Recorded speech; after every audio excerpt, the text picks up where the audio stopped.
अस्सलामु अलैकुम। साक्षी खबर में आपका इस्तकबाल है। आज 21 रमज़ानुल मुबारक है। सुर्खियों से पहले सुनते हैं हदीस शरीफ। बिस्मिल्लाहिर्रहमानिर्रहीम। नबी करीम सल्लल्लाहु अलैहि वसल्लम का इरशाद मुबारक है, हमारे रोज़े और अहले किताब के रोज़े के दरमियान सहरी खाने का फ़र्क है। और अब सुर्खियां। खातून तहसीलदार पर तेलुगुदेशम एमएलए का हमला, एमआरओज ने किया चिंतमनेनी प्रभाकर को गिरफ्तार करने का मुतालबा। बल्दे मुलाजिमीन की हड़ताल से हैदराबाद में जगह जगह कचरे के अंबार, चारमीनार के पास पुलिस और ताजरों ने की कचरे की सफाई। सुप्रीम कोर्ट ने व्यापम स्कैम की तहकीकात सीबीआई के हवाले की। मध्य प्रदेश के गवर्नर की बरतरफी का फैसला मोदी की वापसी के बाद होगा। मोदी ने की ईरानी सदर हसन रूहानी से मुलाकात। कल होगी पाकिस्तानी हम मनसब नवाज शरीफ से मुलाकात।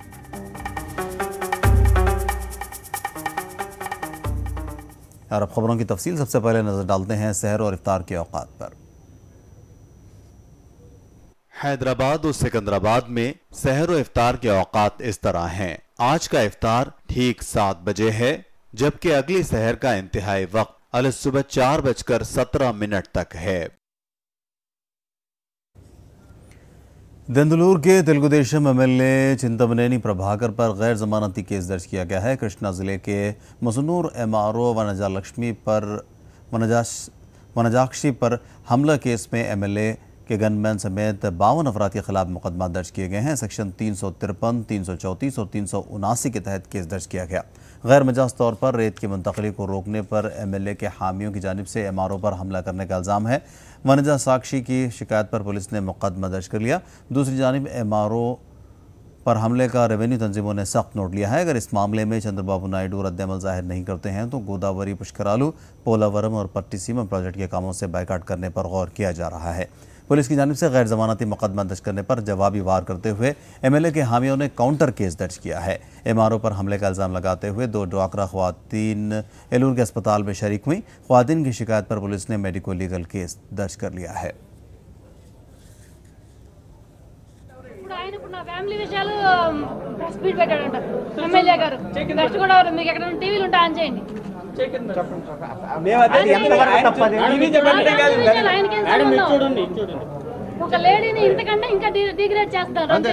महिला అధికారి యొక్క ఫ్యామిలీ విషయాల్ని ఓపెన్ గా చేసి మాట్లాడే హక్కు ఎమ్మెల్యేకి ఎక్కడ ఉందంటున్నాం? ఇట్లా అయితే మేము బతకలేమండి. సూసైడ్ చేసుకుంటున్నాం. లేడీ ఎంప్లాయీస్ ఎవరో బతకలేరు. కావాలంటే ఇప్పుడు ఎక్కడ ఉన్న టీవీలో ఆన్ చేయండి, చూపిస్తాను నేను. ఇప్పుడు నా ఫ్యామిలీలో నాకు ఫోన్లు వస్తున్నాయి, చాలా అసభ్యంగా మాట్లాడుతున్నారు అని. ఇట్లయితే మేము ఉద్యోగాలు ఏం చేస్తామండి? మా ఫ్యామిలీలో చేసి అసలు పిల్లల్ని పట్టించుకోకుండా 24 గంటలు అర్ధరాత్రి ఫోన్లు వస్తే ఇసుక ర్యాంపులకి వెళ్ళాలి. ప్రొటెక్షన్ ఉండదు, ఏముండదు. ఎవడని చంపేసినా ఏం చేసినా ప్రాబ్లం అన్నీ ఉంటాయి. ఇంకా పైగా నా ఫ్యామిలీ విషయాలు పబ్లిక్ ఎలక్ట్ ఎత్తుడే అతను ఎవరండి? నేనేమన్నా అతని గురించి ఎత్తానా? నిన్నేం జరిగిందో ఆ సంఘటన వరకేను. एमआरओ वनजाक्षी पर तेलुगुदेशम एमएलए चिंतमनेनी प्रभाकर के हमले के खिलाफ एहतजाज किया और कलेक्टर से नुमाइंदगी की गई। एमआरओज ने अपने बाजों पर सियाह पट्टियां लगाते हुए एहतजाज किया और कृष्णा के कलेक्टर से नुमाइंदगी करते हुए तेलुगुदेशम एमएलए चिंतमनेनी के खिलाफ कार्रवाई करने और उन्हें गिरफ्तार करने का मुतालबा किया गया। एक मजिस्ट्रेट, एक खातून पर हमले की सख्त मजम्मत की गई। गवर्नमेंट ఎంప్లాయీని హ్యాండిల్ చేయడం, రెండు దట్టు ఒక లేడీ ఆఫీసర్ని హ్యాండిల్ చేశారు. అది విమెన్ డిగ్నిటీకి, మోడెస్టీకి చాలా భంగకరం. అండ్ దట్టు ఒక పబ్లిక్ రిప్రజెంటేటివ్ సమక్షంలో జరగడం కానీ, ఒక పోలీస్ సిబ్బంది సమక్షంలో జరగడం కానీ, what is the safety of women అనేదే big question in front of us. SHE teams form చేశాము, ర్యాలీస్ చేశాము, యాప్స్ డెవలప్ చేశాము. సెక్యూరిటీ ఆఫ్ విమెన్కి మా కంట్రిబ్యూషన్ ఇది అని when central government and state government ఇంత పెద్ద స్లోగన్స్ ఇచ్చి చేస్తున్నప్పుడు ద వెరీ గవర్నమెంట్ అఫీషియల్కే లేని సెక్యూరిటీని కామన్ విమెన్కి ఉంటుందని అనుకోవడం కూడా ఇట్స్ బిగ్ పజిల్ లాగా ఉంది మాకు. And we are all very unhappy with this. Executive magistrate law and ఆర్డర్ని ఇంప్లిమెంట్ చేసే ఆఫీసర్కే సేఫ్టీ లేనప్పుడు and we question our very identity ఏంటి మాకు అనేదే ఇప్పుడు మాకు పెద్ద సమస్యగా అయిపోయింది. ఇప్పుడు కలెక్టర్ గారి నోటీసులోకి ఆల్రెడీ చెప్పామండి. కలెక్టర్ గారు చాలా పాజిటివ్గా స్పందించారు. సో దీన్ని కలెక్టర్ గారితో మాట్లాడిన తర్వాత ఇంకా ఈ ఇష్యూని పైకి తీసుకెళ్దాం అనుకుంటున్నాము. అయితే మా మెయిన్ డిమాండ్ ఏంటంటే ఒక బాధ్యతాయుతమైన పదవిలో ఉండి అతను అలా బిహేవ్ చేసిన వాళ్ళకి అటువంటి బాధ్యతలు నెరవేర్చే అర్హత లేనట్లే లెక్క. అర్హత లేని వాళ్ళకి అటువంటి చీఫ్ విప్ ఏదో ఉన్నట్టుంది. అతను ముందు ఆ పదవి నుంచి తొలగించాలి, అతను ఇమ్మీడియట్గా అరెస్ట్ చేయాలని చెప్పేసి కోరుతున్నాము తహసీల్దార్. ఏలూరు में पेश आने वाले वाक़े के सिलसिले में कृष्णा ज़िले के कलेक्टर ने रेवेन्यू एम्प्लॉइज़ एसोसिएशन से तहरीरी नुमाइंदगी मिलने की तस्दीक की और मज़ीद कार्रवाई का यकीन दिलाया। ఈరోజు కృష్ణా జిల్లా రెవెన్యూ ఎంప్లాయీస్ అసోసియేషన్ వారు నాకు నిన్న జరిగిన సంఘటన గురించి వాళ్ళ రిప్రజెంటేషన్ ఇవ్వడం జరిగింది. ఈ సమస్య గురించి ఇట్ ఇస్ బోర్డర్ ఇష్యూ అనమాట. నేను కలెక్టర్తో కూడా మాట్లాడాను. దాని సరిహద్దు నిర్ణయించిన తర్వాతనే ఇతర అంశాలకు ఇది చేయడానికి ఉంది. వాళ్ళ రిప్రజెంటేషన్ ఇది మనం as per law rule of law will take action accordingly. Okay, అదే దాని గురించి వాళ్ళు రిప్రజెంటేషన్ ఇచ్చారు. Already some action is going on, so will further take action. అదే దట్స్ వాట్. దాని తర్వాత కూడా ఇది జరిగింది. So will further do that and complete. ఎవరు అది ఎవరు ఉన్నది అది నేను కాదు. वैसर कांग्रेस पार्टी ने तेलुगुदेशम एमएलए की जानिब से तहसीलदार पर हमले की सख्त मजम्मत की और सवाल किया कि आंध्र प्रदेश में कोई हुक्मरानी नाम की चीज़ है भी या नहीं। वैसर कांग्रेस पार्टी के तर्जुमान अंबाटी रामबाबू ने तहसीलदार पर हमले की सख्त अल्फाज में मजम्मत की है। నిన్న సాయంత్రం ముసునూరు తహసీల్దార్ వనజాక్షి మీద దెందులూరు శాసనసభ్యుడు తెలుగుదేశం పార్టీకి చెందినటువంటి చింతమనేని ప్రభాకర్ గారు దౌర్జన్యం చేసి దుర్భాషలాడి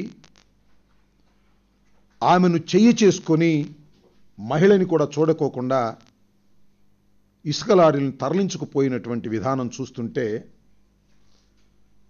ఆంధ్రప్రదేశ్లో ఆటవిక రాజ్యం పరిపాలన చేస్తున్నదా అన్నట్టుగా అనిపిస్తూ ఉన్నది. ఒక మహిళా ప్రభుత్వ ఉద్యోగి, ఒక మండలానికి తహసీల్దారుగా ఉన్నటువంటి వ్యక్తి ఇసుక రీచ్ల దగ్గర జరుగుతున్నటువంటి అన్యాయాన్ని వ్యతిరేకించిన పాపానికి మాకు వ్యతిరేకం చెప్తారా?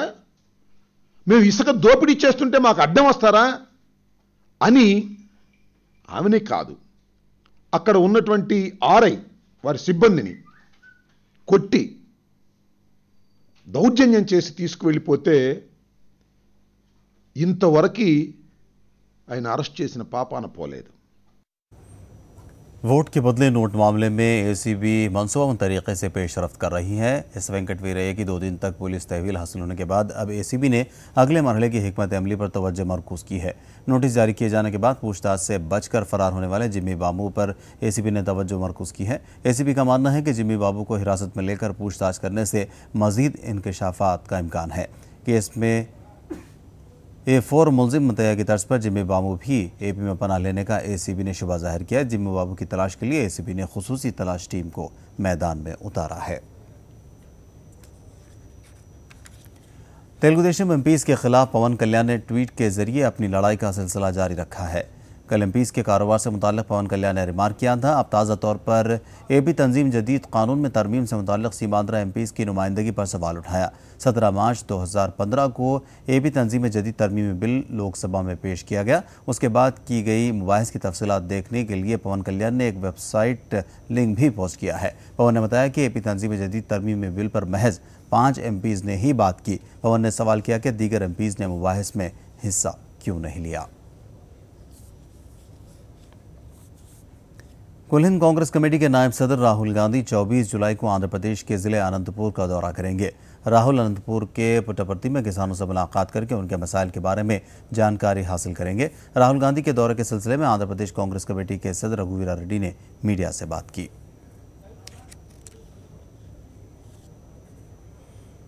वैसर कांग्रेस पार्टी के सदर वाईएस जगन मोहन रेड्डी ने कड़पा दौरे के दौरान मुख्तलिफ अफराद से मुलाकात की। जगन ने आज वैएसआर कड़पा जिले में डॉक्रा ख्वातीन से मुलाकात करके उनके मसाइल की समाअत की। डॉक्रा ख्वातीन तेलुगुदेशम हुकूमत की वादा खिलाफी के और धोखाधड़ी से परेशान हैं। तेलुगु देशम हुकूमत ने ड्वाक्रा ख्वातीन के क़र्ज़ को माफ़ करने का इलेक्शन में जो वादा किया था उसे पूरा नहीं किया। फिलहाल लेंगे एक ब्रेक के बाद खबरों का सिलसिला जारी रहेगा।